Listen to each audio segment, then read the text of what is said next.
नमस्कार दोस्तों, एक बार फिर से स्वागत है आपका अपने YouTube channel exam builders academy में।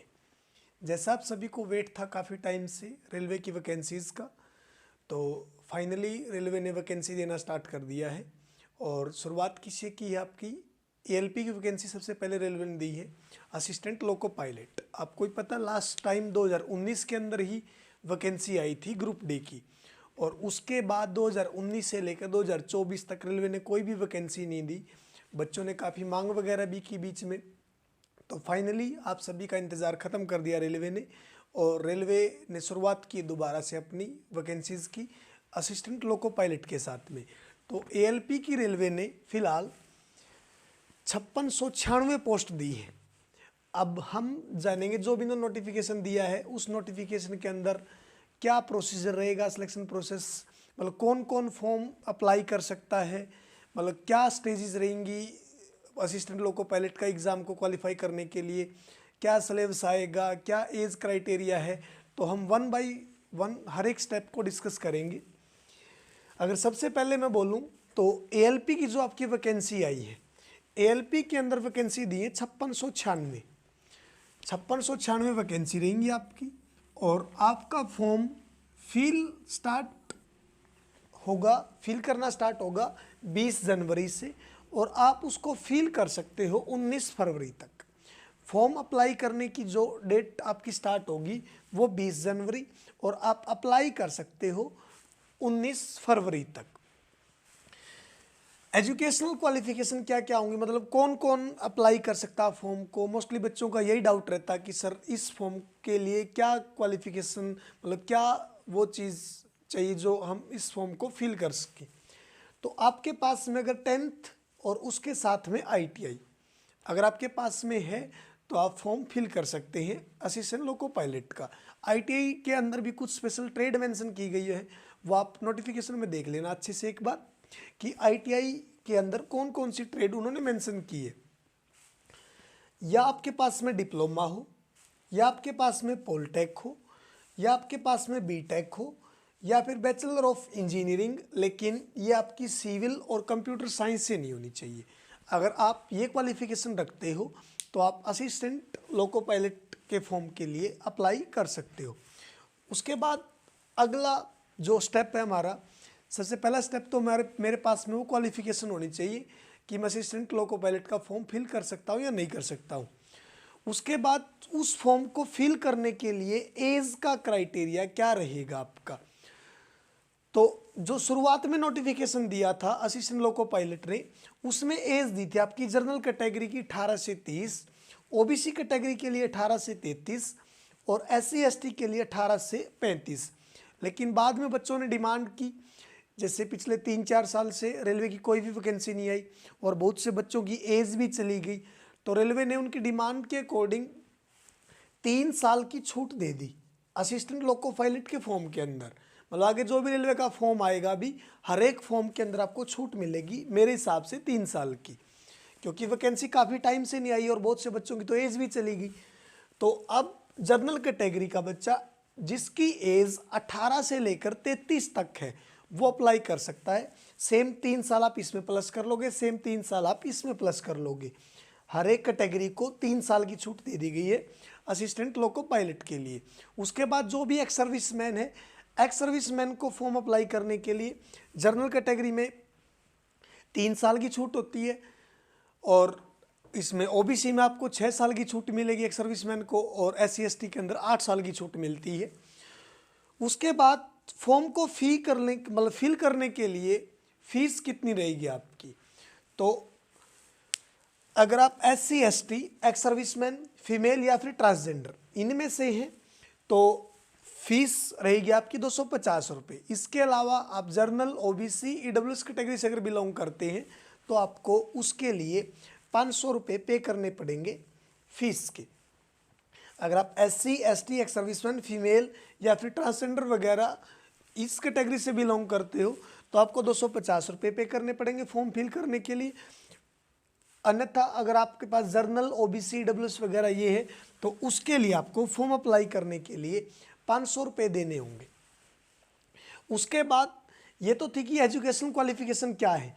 उसके बाद एज का क्राइटेरिया क्या है, फीस वगैरह क्या रहेगी। अगर ये सब कंडीशन में फुलफिल करता हूँ तो उसके बाद जो सिलेक्शन प्रोसेस रहेगा कंप्लीट भर्ती का, तो वो कैसे होगा सर। सिलेक्शन प्रोसेस के अंदर आपका पहला एग्जाम होगा CBT 1, उसके बाद CBT 2, एक एग्जाम होगा आपका तीसरा CBAT computer based aptitude test बोलते हो जिसको, 4th स्टेप आपका DV और 5वां स्टेप आपका मेडिकल।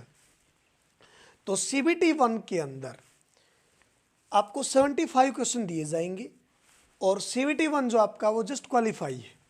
75 क्वेश्चन के लिए आपको 60 मिनट मिलेंगी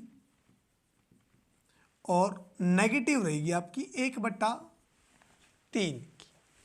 जो आप कंप्यूटर बेस्ड टेस्ट दोगे पहला टायर 1 के अंदर आपको 75 क्वेश्चन मिलेंगे और 75 क्वेश्चन के लिए आपको टाइम दिया जाएगा 60 मिनट और नेगेटिव कितनी रहेगी 1/3, मतलब हर 3 क्वेश्चन के ऊपर आपका एक क्वेश्चन अगर सही किया होगा आपने वो चला जाएगा। तो सिलेबस क्या रहेगा आपका, जो आपका टायर 1 होगा उसके लिए आपको जो आपका 75 क्वेश्चन आएंगे, जीके आपकी general knowledge, history, polity, geography वगैरह या फिर करंट अफेयर से 10 क्वेश्चन आपको देखने को मिलेंगे। उसके बाद साइंस के 20 क्वेश्चन आपको देखने को मिलेंगे, मैथ के आपको 20 क्वेश्चन देखने को मिलेंगे, रीजनिंग के पोर्शन से आपको 25 क्वेश्चन देखने को मिलेंगे और अगर आप इन सभी का सम करके देखोगे टोटल आपको मिलेगा 75 क्वेश्चन। रीजनिंग के सेक्शन से 25 क्वेश्चन एग्जाम के अंदर देगा, मैथ से आपको 20 क्वेश्चन, साइंस से 20 और जीके और आपकी करंट अफेयर वगैरह सेक्शन से आपको 10 क्वेश्चन देखने को मिलेंगे। पहले एग्जाम के अंदर 15 गुना बच्चे को पास करेंगे, मतलब जितनी भी पोस्ट दे रखी है उसका। उसके बाद जो 15 टाइम बच्चे यहाँ से निकल के आएंगे उनका आगे सेकंड टेस्ट होगा टायर 2 CBT 2, उसके अंदर भी 2 पोर्शन होंगे आपके, A और B पोर्शन में डिवाइड है वो। जो यहाँ पे मेन टेस्ट रहेगा वो आपका A पोर्शन वाला। A पोर्शन के अंदर आपको 100 क्वेश्चन दिए जाएंगे और 100 क्वेश्चन का जो सिलेबस होगा 100 क्वेश्चन के लिए आपको यहाँ पे टाइम मिलेगा 90 मिनट और यहाँ पे भी आपकी नेगेटिव रहेगी 1/3। अगर मैं मेन एग्जाम बोलूँ सेलेक्ट होने के लिए वो आपका ये रहेगा CBT 2 का A वाला पार्ट, जिसमें 100 क्वेश्चन आपको करने हैं और 90 मिनट के अंदर नेगेटिव आपकी यहाँ पे कितनी रहेगी 1/3। 100 क्वेश्चन का सिलेबस क्या रहेगा यहाँ पे, वही जीके और करंट अफेयर जो टायर 1 के अंदर था आपका 10 क्वेश्चन, वही 10 क्वेश्चन आपको यहाँ पे देखने को मिलेंगे। मैथ के टायर 1 में 20 क्वेश्चन थे, टायर 2 में आपको 25 क्वेश्चन देखने को मिलेंगे। रीजनिंग के टायर 1 में भी 25 है, टायर 2 में भी 25 है।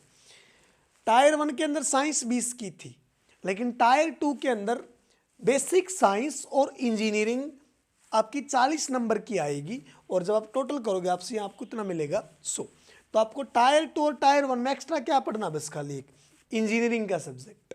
वही सिलेबस आपका टायर 1 के लिए है, वही सेम सिलेबस आपका टायर 2 के लिए है।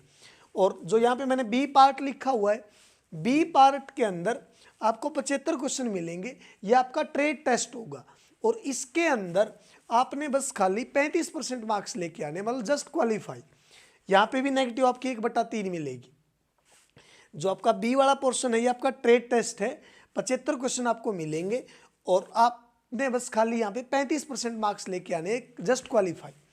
उसके बाद तीसरा टेस्ट होगा आपका, मतलब तीसरा जो प्रोसीजर, तीसरा स्टेप आएगा यहाँ पे CBAT computer based aptitude test, ये आपका एक साइको टेस्ट होता है। चौथा प्रोसेस आपका, चौथा स्टेप आएगा जो DV का, 5वां स्टेप आपका मेडिकल। ये कंप्लीट प्रोसीजर रहेगा आपका ALP का।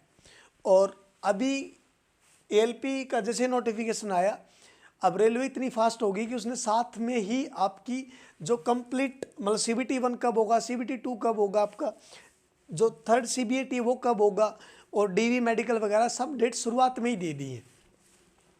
CBT फर्स्ट आपका एक्सपेक्टेड बोला उन्होंने जून से लेकर अगस्त 2024 के बीच में आपका पहला टायर 1 कंडक्ट करवा लिया जाएगा। टायर 2 आपका सितंबर 2024 में उन्होंने एक्सपेक्टेड बोला है और CBAT जो तीसरा आपका स्टेप है, तीसरा टेस्ट होगा वो आपका नवंबर में और जो आपकी DV है वो नवंबर दिसंबर 2024 में करवा ली जाएगी। ये था आपका कंप्लीट ALP का नोटिफिकेशन।